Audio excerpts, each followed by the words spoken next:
Good morning, everybody. My name is Bear. This is my channel, PokeGoHeroes, and just like in the anime where the heroes go on amazing adventures, you are the hero of this story. I'm here as your guide for everything Pokemon Go to get the most out of the game and honestly, to have the best time. So if you're here, join me for a cup of coffee this morning as we dive in. Sweetened it with a little maple syrup.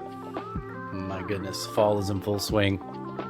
So today we're going to be going deep dive into the Pokemon Go Halloween event part 1. So that's starting around the world right now, and let's go ahead and get into it.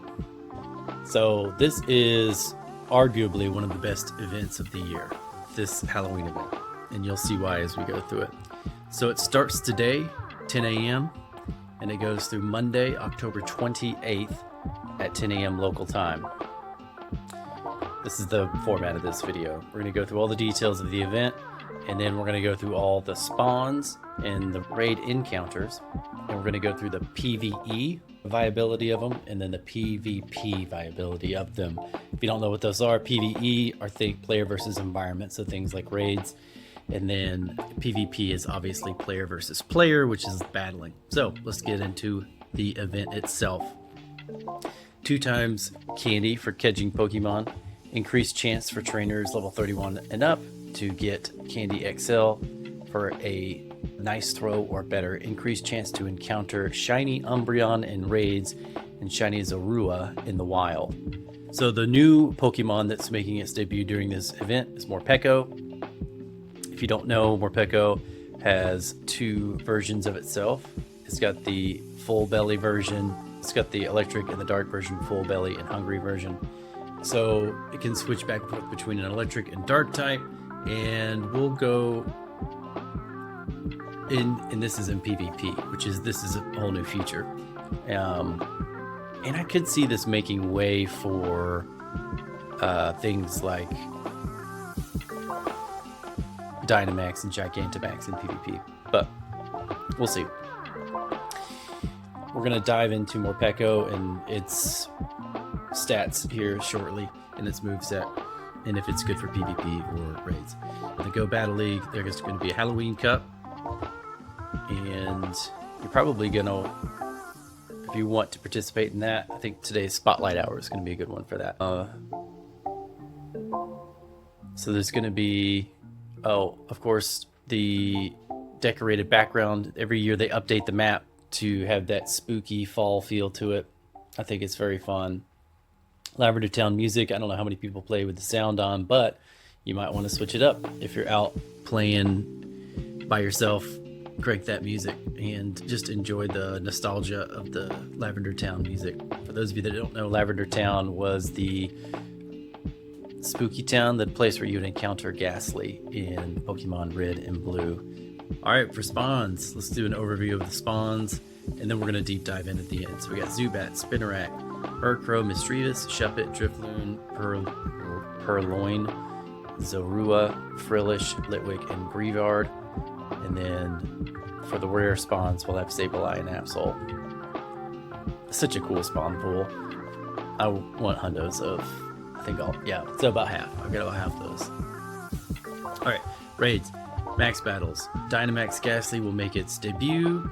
This matters because Gigantamax Gengar will be released later this month, and if you've been watching my videos, we called that 4 weeks ago, way before the announcement. I like to get things early to y'all, so that's cool. Gigantamax is a good way to get hundos if that's something you're after, and it's its own gameplay loop. But it does feed into regular raids too. For example, if you got a Gigantamax Hundo Gengar later on, that would totally feed into regular raids and not just Dynamax. So appearing in 1-star raids, we got Sneasel, Sableye, Yamask, Galarian Yamask, Hisuian Typhlosion, Umbreon, Bombardier. And for the 5-star raids, we got Giratina, Origin Form, and in the Mega raids, we got Mega Sableye. So we got research tasks. I always say do the research tasks because, especially ones where you get spawn encounters, because they have the same odds of being a hundo as a regular raid. So definitely want to do those. In particular, if you can, the Spiritomb ones. Now, the reason why you care about the Spiritomb ones is because this is the only time of year that that Pokemon is able to be caught. And if you can get a shiny, I've never caught a shiny, but if you can get a shiny, it is worth a lot in terms of trades. So definitely want to go for that. All right, so we've got the Halloween 2024 Spiritomb Challenge. This is an event exclusive timed research. So that means that it's only available up until November 3rd. So you want to get this knocked out. It's got a specific time frame. And the rewards are fantastic. And then there's the premium timed research. This is the Morpeko onesie. This one, is it worth the money? Only you can decide that. The good news is that the rewards are the same regardless of which path you choose. So it's up to you if that's worth it. $5 for 2 Spiritomb encounters. All right, I'll probably do it, but it's just up to you to determine if that's worth it. There's nothing in here that's going to be affecting the gameplay. This is all going to be for trades or filling out the decks. There's a closer look at them. It's pretty cool. So then we've got the premium timed research for $2, the costume party. This one is, in my opinion, very much worth it. Look at all these spawns and encounters that you get. Each of those has a great chance of being a hundo, so definitely recommend paying $2 for that. Shiny Umbreon, Shiny Zorua. Those are boosted in the wild shinies, which are great shinies. I still need the Hundo Zorua. Got some avatar items if you're into that. Stickers, the usual. Some specialty items from the web store. Alright, so let's go. Okay. Alright, so now we're going to go through these spawns and determine which ones you want the most. So first and foremost, this is about what you enjoy. So if you love Zubat, you should go for the Zubat, get a Hundo, get that shiny, get that Shundo, and enjoy your life. And if you're looking for PvE or PvP viability, let's talk about it. I've already looked at this, and Golbat and Crobat aren't that great. 581 in the Great League, 303, yeah, it's just not that great. And then Crobat, yeah, and Golbat's gonna be worse. Yep. Zubat at this point does not have a great PvP setup. I think that could change with a moveset, because I have seen in the past where people have used it successfully, but it's definitely not gonna be meta for you. Spinarak. So this is, if you don't know, this is actually a great one. And the reason why is because look at the top. This is for the Great League. These are the top poison types. We all know Clodsire, Drapion, Quillfish, Gyarados right there. He is number 9 for poison overall in the Great League. Solid.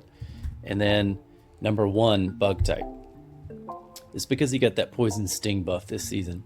So definitely get yourself a PvP roll of that. So we're just going through PvP viability of all these, and then we're going to go through the PvE. So Murkrow, Honchkrow. I don't think Honchkrow has a whole lot going for it right now. Yeah, it's... oh well. Better luck next time. I have a Hundo Honchkrow though. I got it from a rocket encounter with one of the leaders, Miss Magius. Not great. So Miss Magius at this point does not fare well in PvP for the Greater Ultra Shuppet. So I know Bayonet is not that great either, unfortunately. Bayonet. Yeah, it's even worse. So in the Ultra League, Bayonet 751.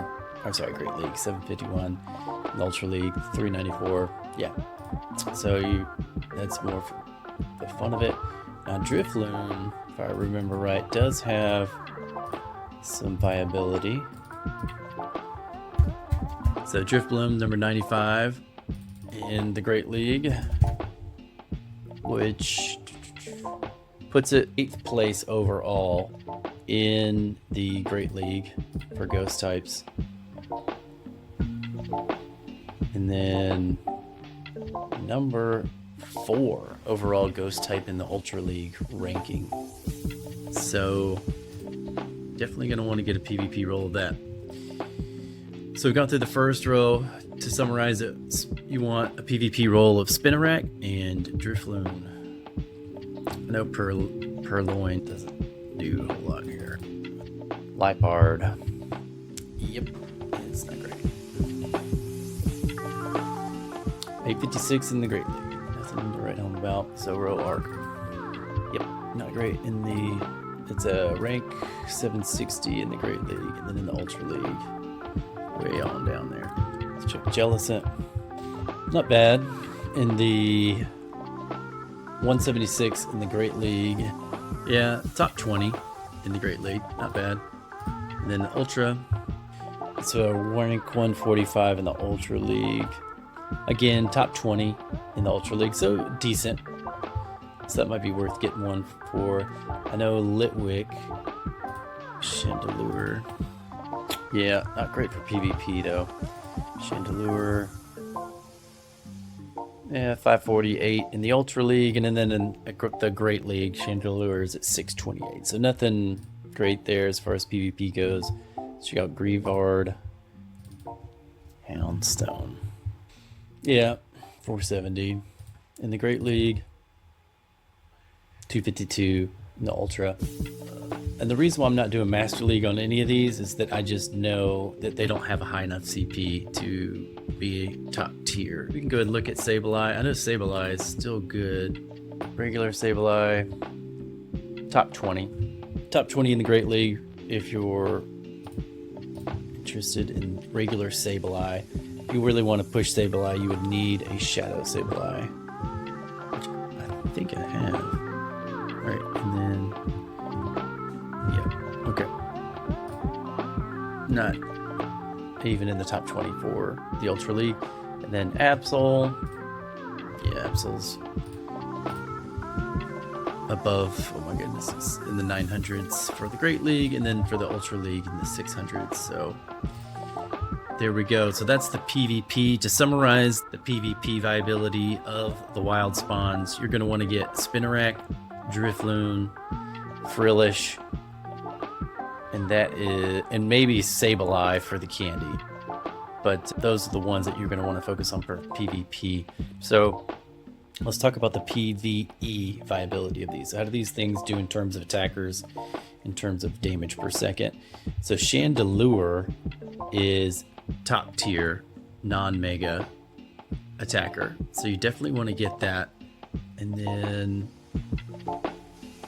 yeah, so here's the top 10 attackers, and you can see it's right there. So you definitely want to get Chandelure and max that out. And let's see what else.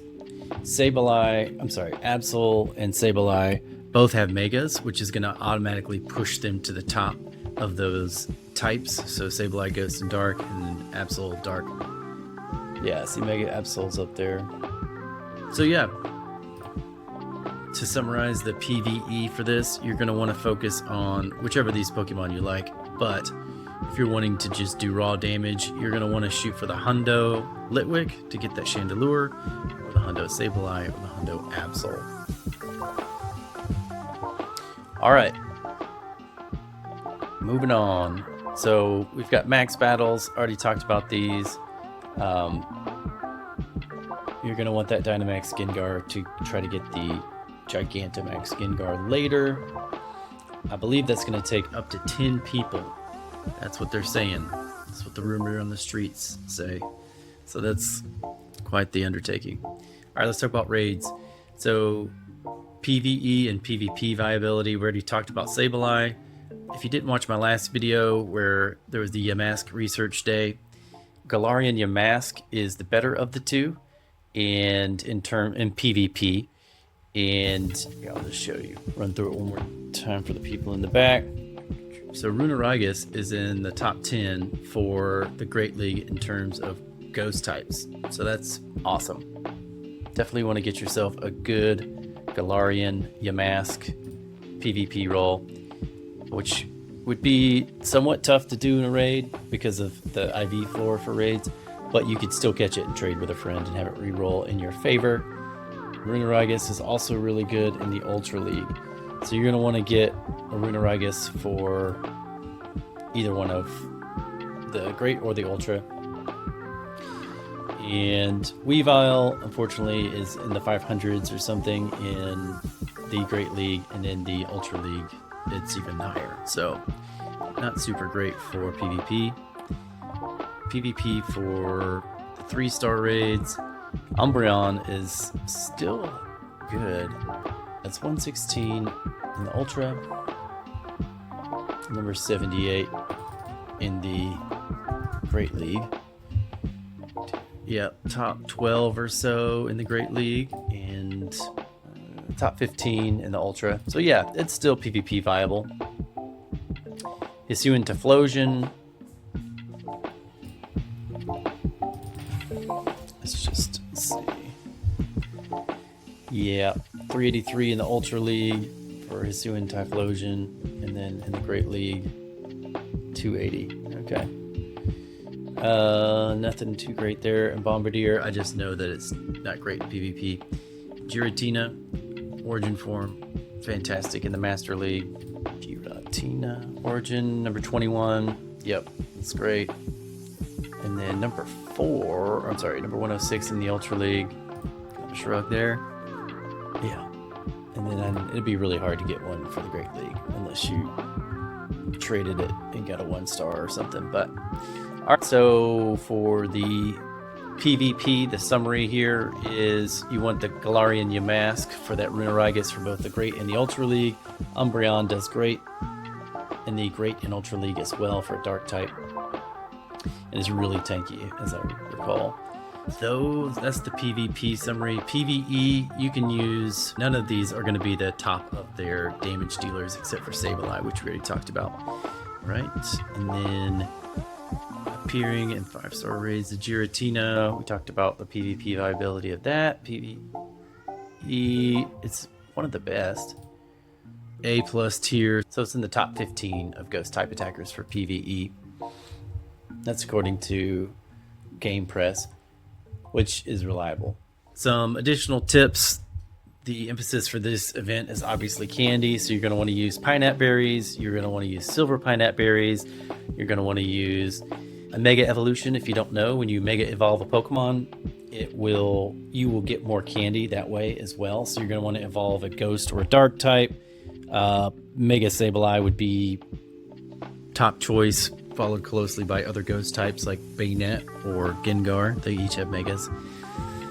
One last thing, don't forget about the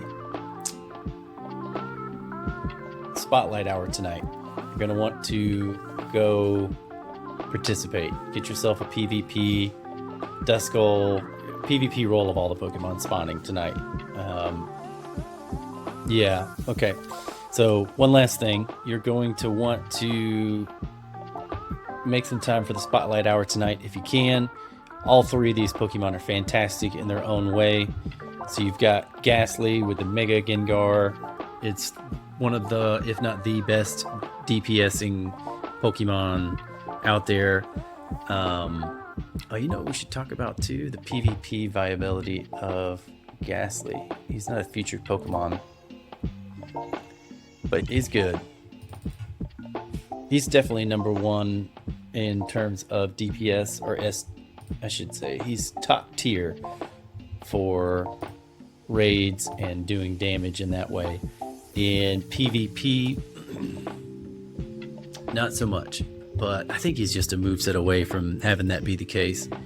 I think he's a 1-move buff from being PvP viable. Chandelure, we already talked about him. Dusknoir, so this is Duskull, Dusknoir. And you definitely want to catch yourself an Ultra League and a Great League of Dusknoir. All right, so that summarizes the Pokemon event in the Spotlight Hour. Yes, thank you all so much for tuning in. Let me know what you think about that Spotlight Hour or those ticketed events. Other than that, have a good time. Let me know if y'all have any questions or any thoughts or comments. Are you going to be buying any of these tickets? Does this just feel like a cash grab, or do you think there's some value in here? Let me know in the comments. Thank you all for liking and subscribing. I'll see you out there.